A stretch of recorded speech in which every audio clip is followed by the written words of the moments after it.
Et là, on va rentrer un petit peu dans le détail sur un exemple concret de ce que c'est que la rénovation et la réhabilitation des bâtiments et l'impact sur la réduction de nos émissions. On est ici dans le lieu idéal, puisqu'on rassemble toutes les compétences avec le CESI, avec Atlantec et avec le laboratoire TIPI sur ces problématiques de bâtiments. Donc, je m'arrête ici et je donne tout de suite la parole à Éric Villette, qui va se présenter et qui va nous présenter...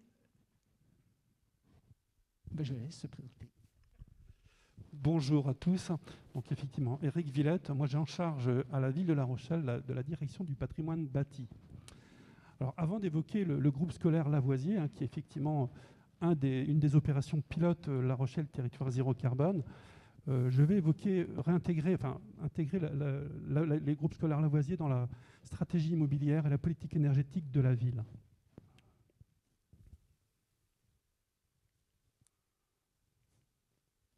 C'est un petit peu long. Non, c'est par ici. Voilà. Donc la politique énergétique de la ville s'est construite depuis plusieurs décennies.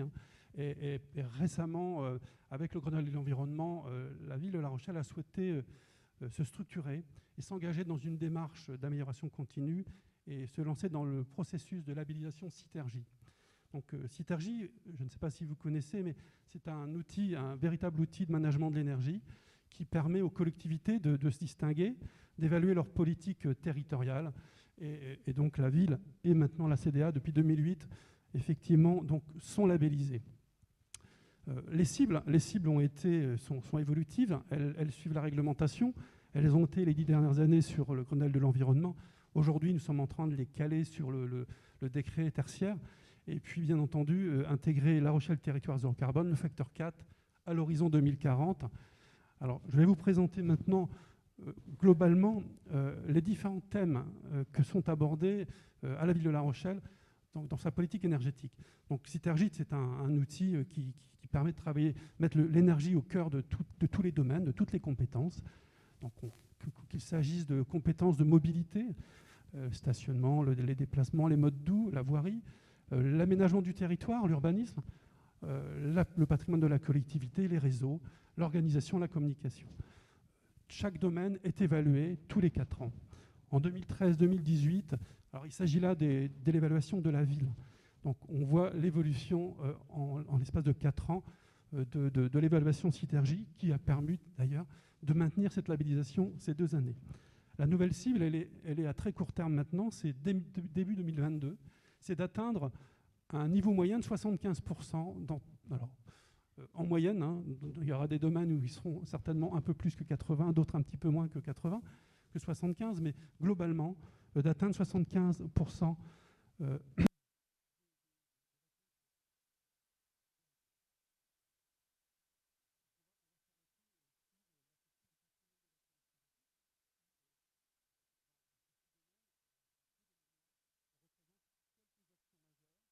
Donc, il y a de travail, 34 actions, 92 sous-actions. Et les 2 principales actions majeures du thème patrimoine de la collectivité concernent un schéma directeur immobilier qui doit être consolidé, qui a été initié dans les années 2016-2017, qui est en consolidation, et la création d'un schéma directeur énergie. Donc, le schéma directeur immobilier de la ville de La Rochelle, c'est un ensemble de relevés techniques, mais aussi occupationnels et fonctionnels. Ça représente environ 280 actifs, donc bâtiments de toute typologie, 380 000 m².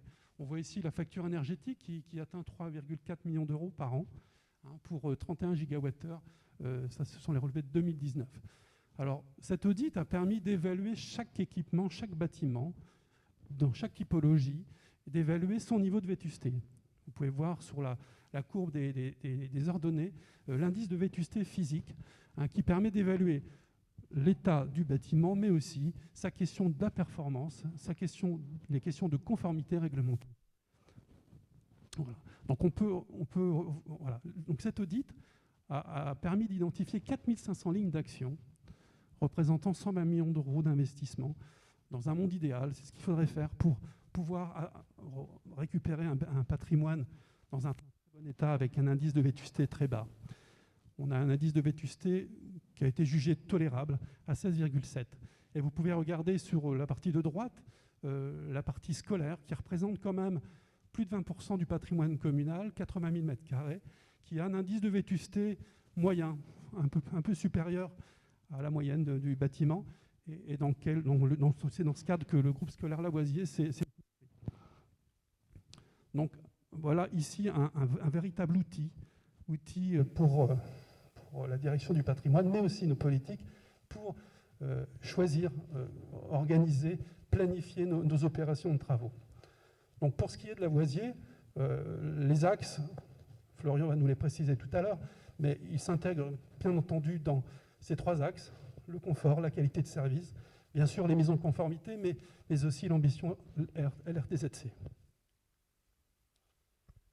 Un petit zoom sur le schéma directeur du patrimoine scolaire. Donc il représente 25 actifs, dont Lavoisier, 76 000 m². On est sur un parc ancien, un parc de bâtis dont c'est 70% ont plus de 50 ans. Donc vous vous rendez compte que la tâche est rude pour améliorer la performance de ce type de bâtiment. On est sur une facture d'environ 20%, 530 000 €, hein, c'est 20% de la facture de la ville, et pareil 20% de la consommation d'énergie. Donc chaque établissement a été évalué. On retrouve ici l'ensemble des 25 groupes scolaires, avec quelques dépôts en plus, hein, et on retrouve tous les 3 principaux, on va dire les établissements les plus vétustes. Je me trompe de côté. Les 3 établissements les plus vétustes, dont le groupe scolaire Lavoisier, que vous trouvez en bas, environ à 35% d'indice de vétusté. Et ces trois établissements vont faire l'objet d'opérations d'investissement majeures dans ce mandat en cours. Donc il s'agit bien entendu pour nous d'améliorer l'indice de vétusté, réduire ce niveau moyen et de faire descendre tous ces petits points, tous ces établissements. Alors bien entendu, des opérations majeures comme Lavoisier, on ne peut pas en faire tous les ans. Donc il y a également de nombreuses opérations, élément par élément, opérations d'investissement, dont les services s'occupent, principalement en maîtrise d'œuvre interne. Et on peut voir que, alors là je vous ai représenté succinctement quelques petites billes. Vous voyez, groupe scolaire Lavoisier, Louis Guillet, pardon, qui était environ à 30%, qui est aujourd'hui à 13%. Donc aujourd'hui, on est à peu près à... Excusez-moi. Ouais, les investissements d'abord. Voilà, donc cette structuration de la stratégie immobilière a permis de mettre en place des investissements. On voit ici l'évolution des investissements sur le patrimoine scolaire depuis le mandat dernier, en fait. Et on voit une augmentation assez importante de plus de 300%. Alors, l'énergie, on la retrouve bien entendu sur la couleur rouge, mais dans la partie bâtiment, vous avez aussi de nombreuses actions en faveur de l'efficacité énergétique, notamment le remplacement des menuiseries, les couvertures, j'en passe. Voilà, donc ce programme d'investissement a permis pour la ville d'améliorer l'indice de vétusté global du patrimoine scolaire de 18,5 à 13,5. Donc c'est un outil qui finalement a permis d'améliorer considérablement la qualité du service, le confort et l'efficacité énergétique, on va le voir tout à l'heure. Voilà. Donc tout ça pour dire que aujourd'hui, tous les programmes de travaux, qu'il s'agisse d'opérations identifiées comme Lavoisier, qu'il s'agisse d'opérations élément par élément, doivent suivre un certain nombre de prescriptions. Alors, chaque mission, chaque fonction, chaque action, fait l'objet d'une approche globale. Analyse énergétique du bâtiment, pour pouvoir identifier les actions sur le patrimoine et sur le confort. Ensuite, sur la part ENR, on travaille bien entendu à la suppression progressive des solutions carbone avec la mise en place de pompes à chaleur, de réseaux de chaleur. Alors les réseaux de chaleur, on profite au maximum de tous les réseaux les 2 réseaux qui existent sur le territoire. On espère un 3e prochainement, on espère. Et puis, alors, un dernier point qui nous permet d'améliorer notre part d'énergie renouvelable, c'est l'achat d'énergie verte à haute valeur environnementale. Donc, il s'agit là d'acheter d'une énergie locale, produite localement. Et donc, ça nous permet d'améliorer notre part ENR. On travaille sur le confort d'été également dans tous les établissements. Donc là, Lavoisier est une opération pilote sur cet aspect-là. Pilote également sur le volet carbone. Donc, Florian va nous présenter tout ça avec des détails. Et puis, une action importante sur tout ce qui est monitoring depuis déjà de nombreuses années. Ce monitoring qui nous a permis d'ailleurs d'avoir des bons résultats. Donc, je finirai là-dessus. Finalement, ces programmes d'investissement ont permis d'améliorer grandement nos parts ENR. Pour l'éducation, on a dépassé les objectifs du Grenelle. On est à 28% sur la part ENR et on a baissé de 30% nos émissions de gaz à effet de serre par rapport à 90. Voilà. Donc il s'agit maintenant de se préparer pour la prochaine décennie, et je vois même les 20 prochaines années, et de reconstruire des schémas directeurs énergie dans ce sens. Je te laisse la parole. Voilà Florian pour l'opération pilote.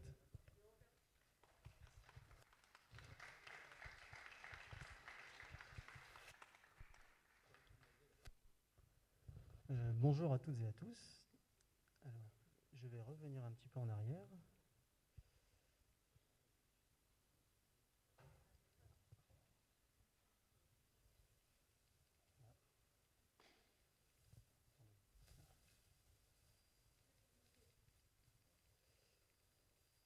Les deux présentations étaient inversées. Voilà. Donc, bonjour à toutes et à tous.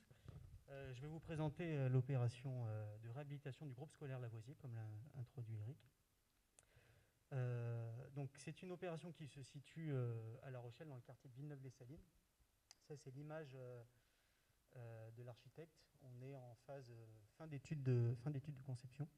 On est en train de consulter les entreprises. On a commencé la déconstruction partielle et donc on entame juste les travaux. Donc, en termes d'opération, c'est dans l'autre sens. La carte d'identité, je dirais, du projet. Donc, maîtrise d'ouvrage Ville de La Rochelle, un programmiste, plusieurs AMO, un AMO pour la conduite d'opération, Tipeee qui intervient sur la partie environnement et numérique. On a pris un AMO sur le réemploi des matériaux, j'en parlerai un petit peu plus tard.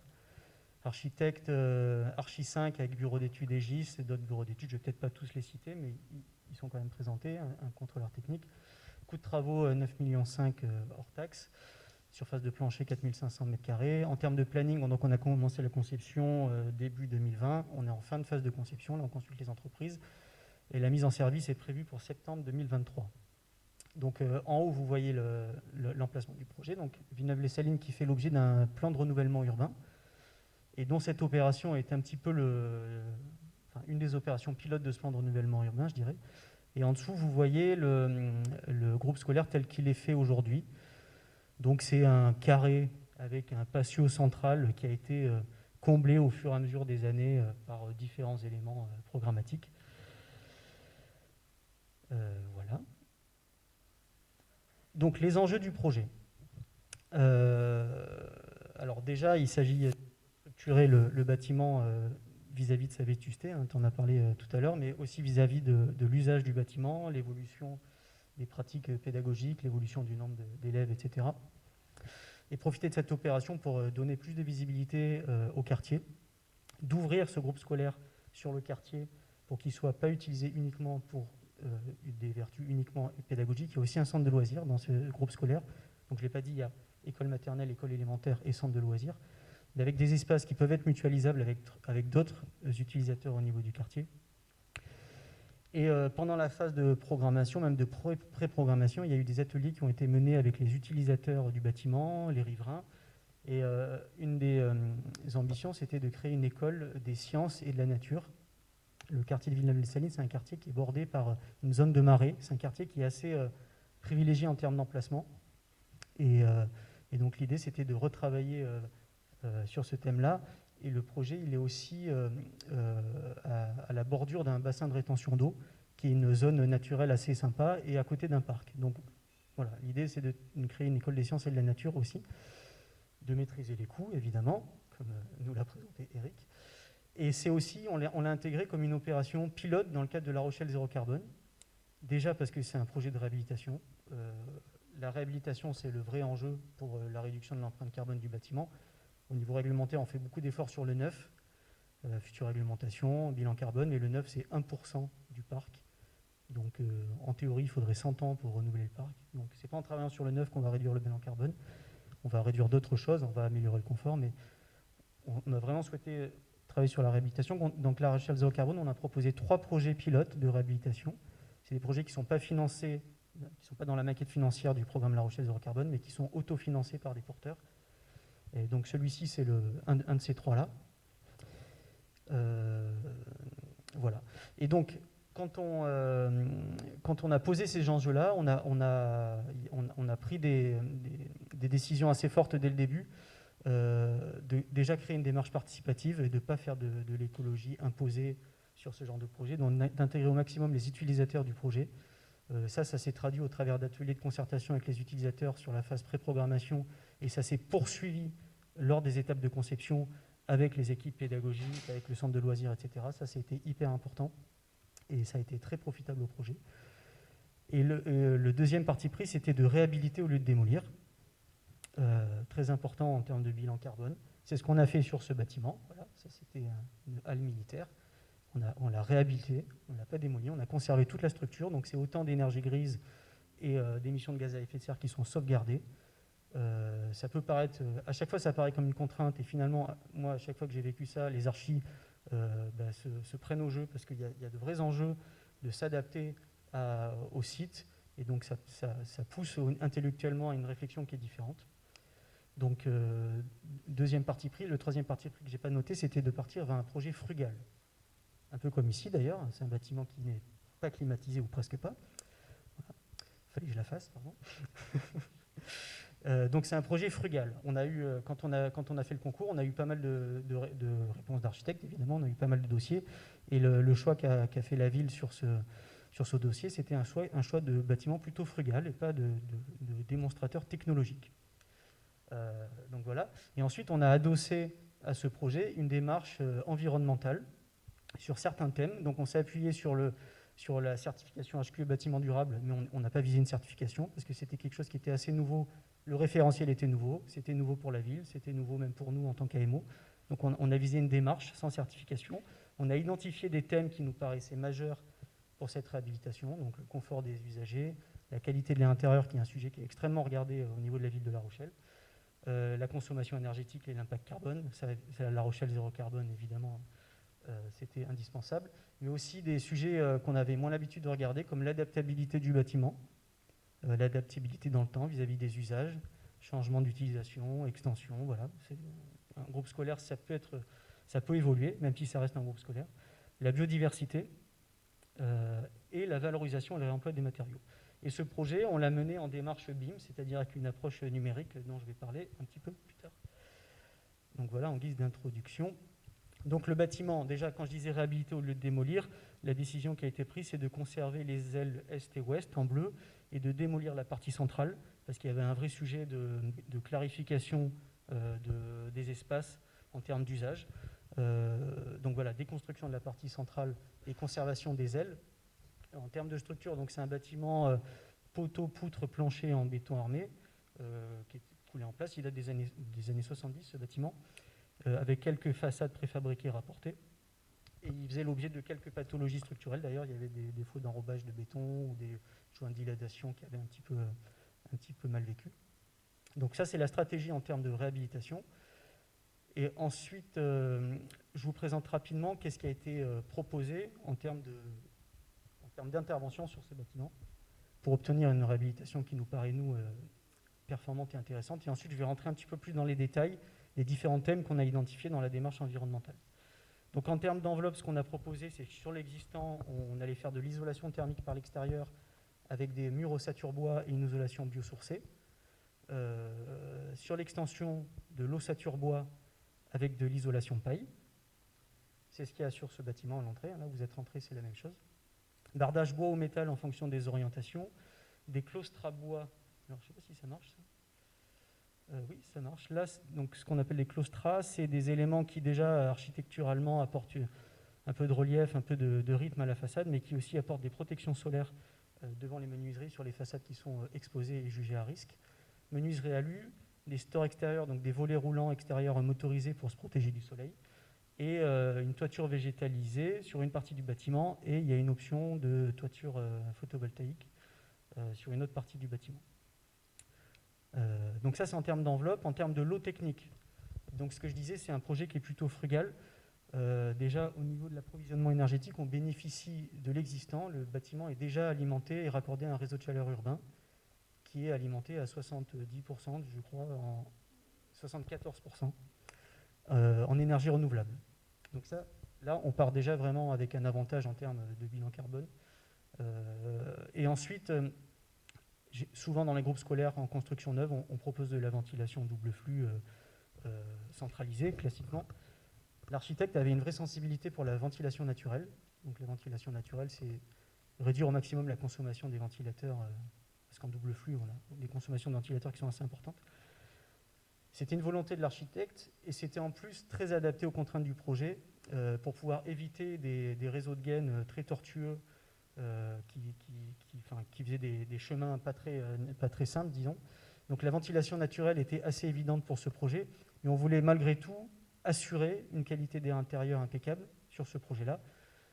Donc le choix qui a été fait, c'est de la ventilation naturelle avec récupération de chaleur. Donc au R+1, on a des tourelles de ventilation naturelle qui assurent par tirage éolien, c'est-à-dire grâce au vent, une extraction suffisante d'air pour assurer les débits sanitaires, les débits qui sont supérieurs à la réglementation.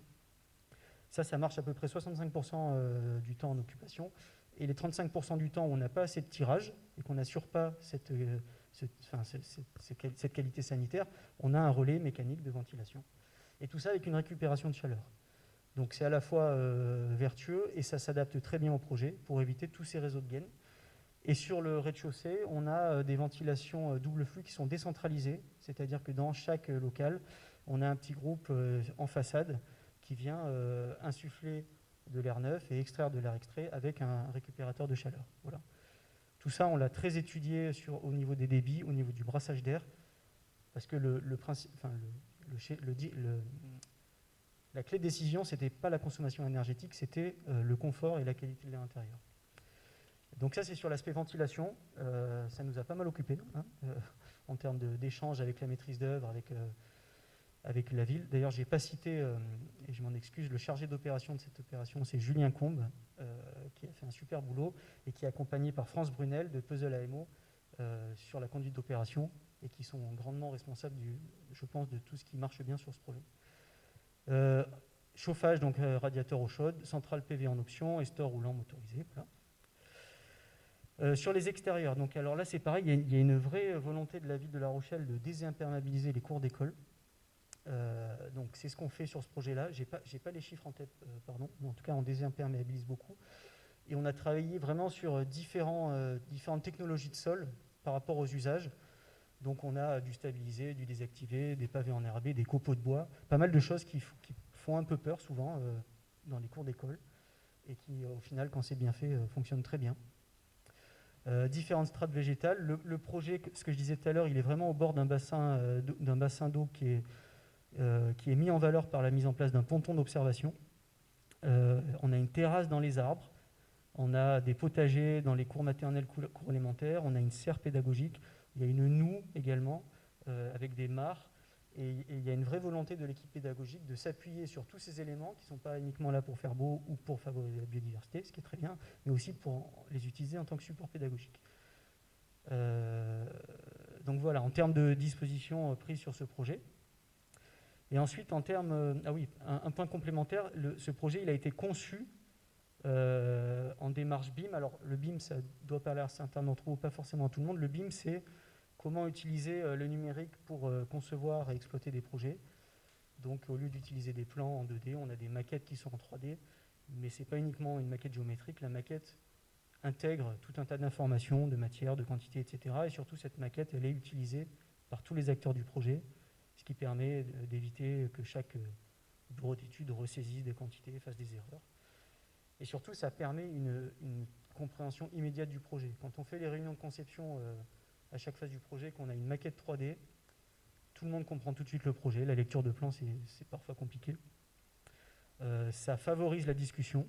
Quand on a des réunions avec les élus, le projet, il est compris tout de suite. Donc ça facilite énormément. Ça permet aussi d'éviter pas mal d'erreurs en phase conception. Hein. Quand on a une gaine qui vient entrer dans un poteau sur un plan, on peut le louper. Sur une maquette 3D, c'est beaucoup plus difficile de le rater. Donc ce projet-là, il a été conçu en démarche BIM. Il y a des réflexions en cours pour que le BIM soit utilisé ensuite en phase d'exploitation, mais ça, c'est une réflexion qui est plus globale au sein de la ville de La Rochelle. Donc là, on pourra se servir de ce projet comme pilote parce qu'on va obtenir un dossier d'ouvrage exécuté numérique. Donc ça nous fera un jeu de données pour avoir un exemple de comment on peut ensuite gérer des bâtiments en s'appuyant sur ces bases de données-là. Donc voilà. Et ensuite, je vais vous parler des différents thèmes de qualité environnementale qu'on a étudiés sur ce projet. Je vais peut-être pas tous les détailler parce que ça risque d'être un peu long. Donc déjà, la qualité environnementale d'un projet de bâtiment, c'est pas uniquement un sujet technique, c'est vraiment un sujet de collaboration. Donc, dès le début, on a mis en place des ateliers avec les équipes de maîtrise d'œuvre, et avec la maîtrise d'ouvrage et avec les utilisateurs pour parler de ces sujets-là, pour que le discours soit compréhensible par tout le monde et pour trouver les meilleurs compromis pour aller vers la meilleure performance. Quand je dis les meilleurs compromis, c'est qu'on n'a pas forcément visé à répondre trait pour trait à ce qui était demandé dans le référentiel HQE. Sur certains sujets, on a préféré trouver un compromis qui nous paraissait plus pertinent vis-à-vis des contraintes techniques, voire financières, d'usage, etc. Donc, gros sujet acoustique dans une école, notamment sur le temps de réverbération. Là, vous avez vu, c'est pas mal fait. Hein. Dans les écoles et salles de classe, la réverbération, c'est un vrai sujet. Donc, on a travaillé sur des panneaux absorbants, trouver la bonne quantité, ne pas tapisser les murs de panneaux absorbants, parce que dans une école, les murs, ils sont toujours remplis de posters, de dessins. Donc, par exemple, là, on n'est pas allé jusqu'au niveau HQE avec un temps de réverbération très faible. On a préféré trouver le compromis et garder l'utilisation pertinente d'une salle de classe pour les enseignants, sans dégrader le temps de réverbération. Donc ça, c'est un exemple. Sur le sujet acoustique, par exemple, on a aussi travaillé sur les portes. Les exigences d'isolement acoustique entre locaux, ça nécessite des portes très performantes dans certains cas. Et une porte très performante au niveau acoustique, c'est une porte qui est très lourde. Donc on s'est posé pas mal de questions sur le poids des portes et la manœuvrabilité pour les enfants. Et du coup, on est allé visiter une autre école pas loin. Et on a regardé ce qui avait été proposé. Ça nous a permis de réajuster les exigences acoustiques vis-à-vis des portes pour que ça soit à la fois confortable au niveau acoustique, mais aussi en termes d'utilisation. Autre exemple sur le confort thermique. Alors, on a beaucoup travaillé le confort d'été. Les bâtiments neufs, ça tout le monde le sait. Maintenant, on n'a pas vraiment de confort d'hiver, normalement. Par contre, en été, c'est plus compliqué. On fait des bâtiments qui sont très isolés. Et on est dans une période de réchauffement, enfin de dérèglement climatique. Donc déjà, ce qu'on a souhaité, nous, c'est de faire des modélisations sur le confort thermique d'été, pas avec le scénario météo des 20 dernières années, ce qui est fait classiquement, mais avec un scénario météo du GIEC de 2050. Donc on se projette déjà sur le scénario météo 2050 pour voir comment est-ce qu'on se situe en termes de confort. Et le confort, c'est quelque chose qui est assez complexe d'études, mais il y a plein de façons de faire. Nous, on a proposé de s'appuyer sur cette méthode-là, c'est-à-dire qu'on a défini 3 critères de confort, que je ne vais pas forcément détailler, mais pour dire qu'on traite à la fois des pics de température,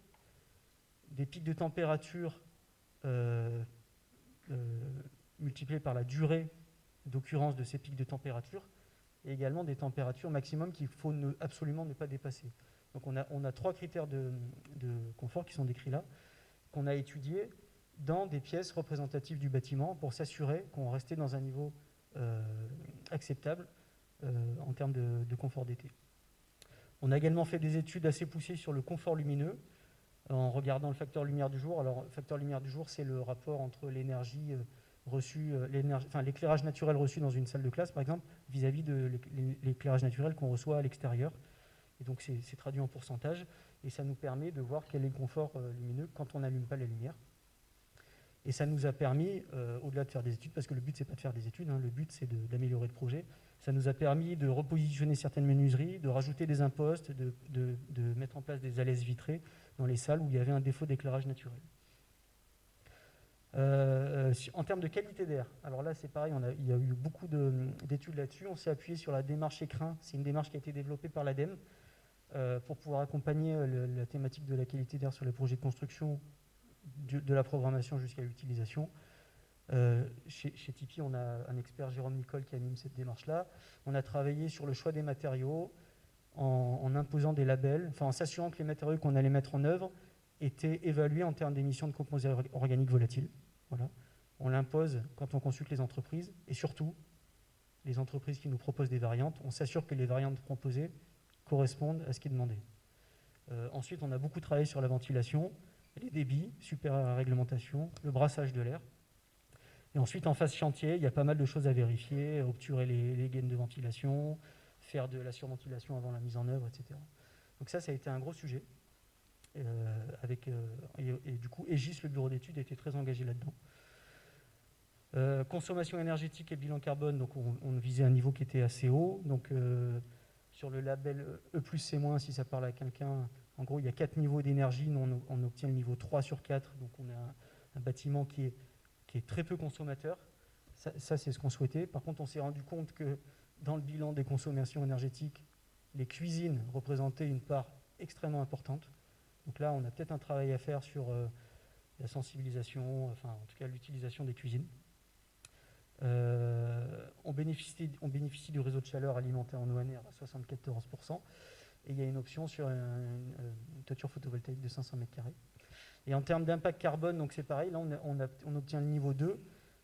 Alors, le bilan carbone du bâtiment, c'est les consommations énergétiques, évidemment, et les matériaux. Souvent dit, c'est moitié-moitié en fonction des projets. Là, on a pas mal donc déjà, on bénéficie de l'existant qu'on n'a pas déconstruit, et on utilise au maximum des matériaux biosourcés, dont du bois, mur ossature bois, isolation biosourcée. Donc ça nous permet d'avoir un bon bilan carbone. Et en plus de ça, on a travaillé sur le réemploi de matériaux, qui n'a pas un impact énorme sur le bilan carbone, mais quand même, et que je vais présenter juste après. Juste une petite précision quand même, quand on fait le bilan carbone d'un bâtiment, c'est une convention de calcul qui a quand même ses limites. Il y a notamment parce qu'on regarde pour chaque lot, couverture, gros œuvre, machin, il y a quand même des lots qui sont calculés de manière forfaitaire. Donc il y a encore beaucoup de boulot à faire sur l'évaluation carbone des bâtiments. Je pense que la coopérative carbone devrait s'en occuper auprès du ministère, parce que voilà, ça reste encore un petit peu limité comme approche. Mais c'est déjà beaucoup mieux que ce qu'on faisait il n'y a pas si longtemps. Adaptabilité, bon, je ne sais pas, il me reste combien de temps, le chef du temps? Plus beaucoup? Ok. Adaptabilité, je ne vais pas forcément rentrer dans le détail, si ce n'est de dire qu'on a anticipé le dédoublement de classe ou le changement d'usage en faisant en sorte d'avoir des cloisons facilement déposables, de ne pas mettre des radiateurs sur les cloisons, enfin des choses de bon sens, mais c'est mieux en l'anticipant et en prévoyant pas mal de réserves sur les chemins de câbles, les locaux techniques, etc. Sur le... Alors, ça ne marche plus. C'est très lent. Je crois qu'après, c'est la démarche d'économie circulaire. Alors là, je vais y passer les quelques minutes restantes. Ça, c'est un sujet qu'on n'avait pas du tout anticipé. On a beaucoup parlé de bilan carbone. Le bilan carbone, c'est un des indicateurs du cycle de vie. Il y a aussi la consommation d'énergie, consommation d'eau, acidification des sols, production de déchets nucléaires. Mais en tout cas, la consommation de ressources, c'est un vrai sujet. Dans le bâtiment, la valorisation des ressources, c'est un vrai sujet, particulièrement des déchets inertes. Et sur ce projet-là, on a voulu travailler sur cette thématique, mais c'est arrivé tardivement. Dans le cadre de La Rochelle Zéro Carbone, on anime un groupe de travail avec les bailleurs sociaux dans le cadre du PRU, sur le quartier, plan de renouvellement urbain. Et la ville a participé à ce groupe de travail, et ça a été un petit peu le déclic en disant on va faire quelque chose sur Lavoisier, parce qu'on a déjà tout ce qu'il faut, les motivations, les compétences pour faire un beau projet. On va aussi travailler sur la matière, valoriser la matière, soit en réemployant ce qui existe déjà, plutôt que de le jeter, en gros, soit en maximisant les filières de recyclage. Donc ça, c'était en janvier, on était déjà en phase APS, voire APD. Donc ça a été un petit peu la course, mais une fois que la ville a été convaincue, on est allé à fond sur ce sujet-là. On a établi un cahier des charges pour consulter un spécialiste pour faire un diagnostic, ce qu'on appelle un diagnostic ressources, Ce genre de bâtiments, ils sont sujets réglementairement à ce qu'on appelle les diagnostics déchets. Mais un diagnostic déchets, ça n'aide pas, enfin, c'est juste un papier réglementaire en gros. Donc on est allé plus loin en allant chercher un spécialiste qui fait du réemploi. Réemploi, c'est-à-dire on prend un élément d'un bâtiment et on le réinstalle sur le bâtiment pour un usage similaire ou un petit peu détourné. Donc on a pris un spécialiste là-dessus, on l'a intégré dans les pièces de marché, on a intégré toutes ces clauses pour les entreprises pour la partie déconstruction, donc c'est-à-dire qu'il faut faire de la déconstruction sélective. Les éléments qu'on veut garder, on les dépose soigneusement, mais en même temps, on ne va pas tout déposer soigneusement si on ne sait pas ce qu'on va en faire. Donc il a fallu identifier les matériaux qui avaient un fort potentiel de réemployabilité. On l'a fait, réemployabilité sur le projet ou réemployabilité pour un autre projet. Et on s'est rendu compte notamment que les services techniques de la ville avaient besoin de pas mal d'éléments du projet pour les garder en stock ou sur d'autres bâtiments.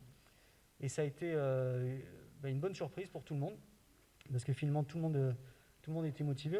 L'architecte est venu, le contrôleur technique, on l'a intégré dès le début pour pas qu'il y ait de problème assurantiel vis-à-vis de ça. On a visité le bâtiment, on a fait tout le tour du bâtiment et on a fléché qu'est-ce qui était réemployable, de quelle manière, comment le déposer, comment le stocker.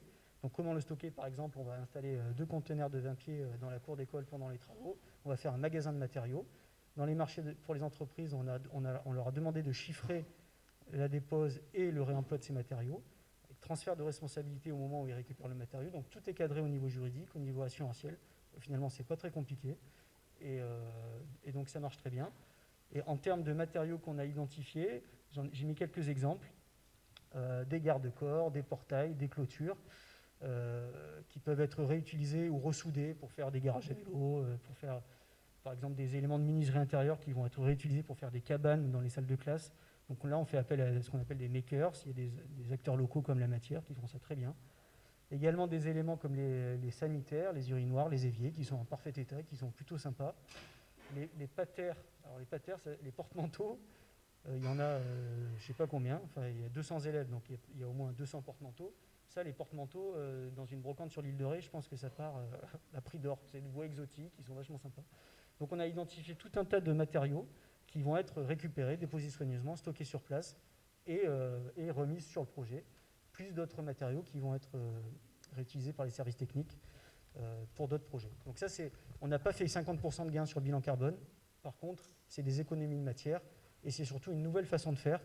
Et depuis, moi, je vois plein de volonté de poursuivre là-dedans. Et je termine. Là, on vous a présenté un projet de réhabilitation bâtiment qui nous tient beaucoup à cœur parce qu'on pense que c'est une des plus belles opérations qu'on a. Il y a aussi d'autres belles opérations sur le territoire à l'échelle du quartier pour la réduction de l'impact carbone. Je pense notamment à la ZAC de Bongraine qui va se construire. Et peut-être que l'année prochaine pour E5T, il pourrait y avoir une présentation de ce type-là, mais à l'échelle quartier, parce que les problématiques de transport, etc., ils sont à voir au-delà de l'échelle du bâtiment, mais aussi à l'échelle du quartier. Voilà.